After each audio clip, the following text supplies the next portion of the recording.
تم نے اس کے حضور پیش ہونا ہی ہونا ہے. اس کے حضور جانے سے تم بچ نہیں پاؤ گے، چھٹکارا نہیں، رستگاری نہیں. ایک ایک عمل کا تمہیں حساب دینا ہوگا.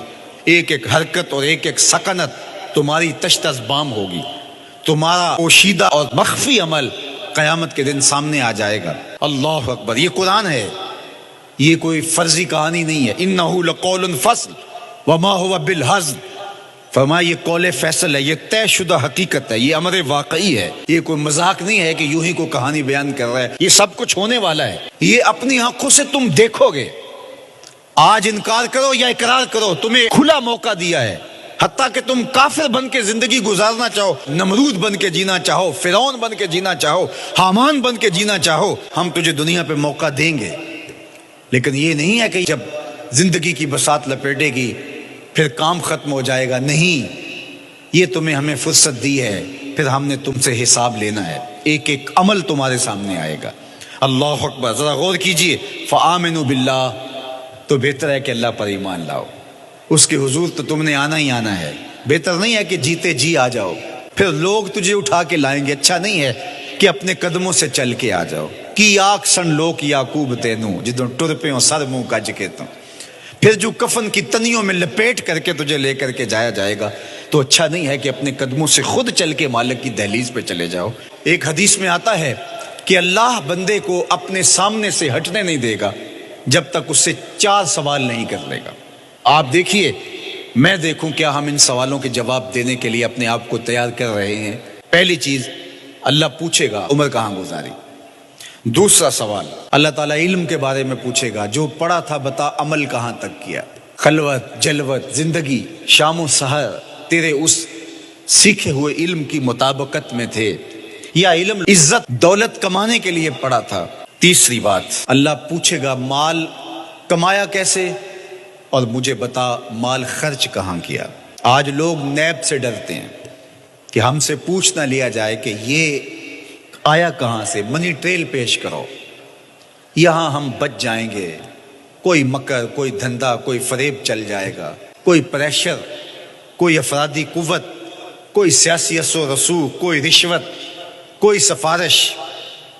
کچھ نہ کچھ تو راستہ نکل ہی آئے گا.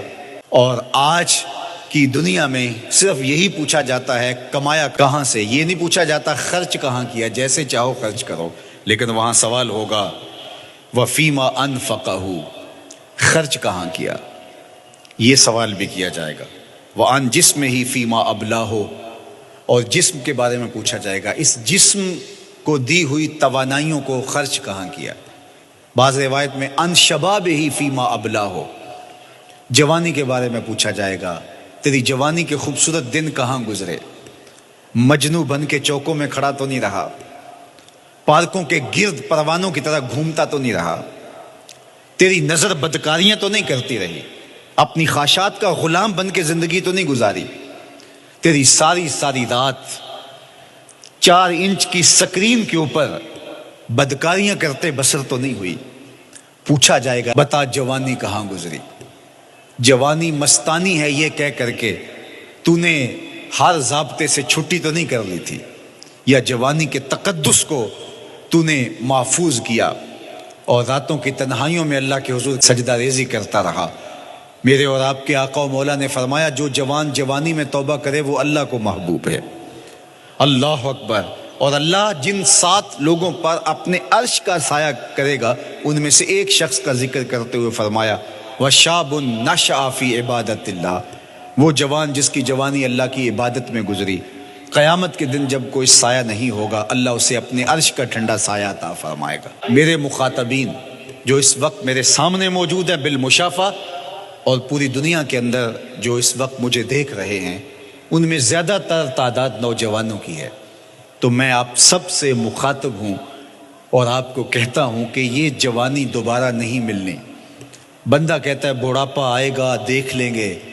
جس طرح ہر چیز کا سرور جوانی میں ہوتا ہے، ہر چیز کا لطف بندہ کہتا ہے جوانی میں ہے، سجدوں کا جو لطف جوانی میں ہے وہ کسی اور زمانے میں نہیں ہے. اپنی پیشانی کو سجدوں سے آشنا کرو، اپنی جوانی کو مثل سحر بے داغ رکھنا، اپنے شباب کو الجھنے نہ دینا.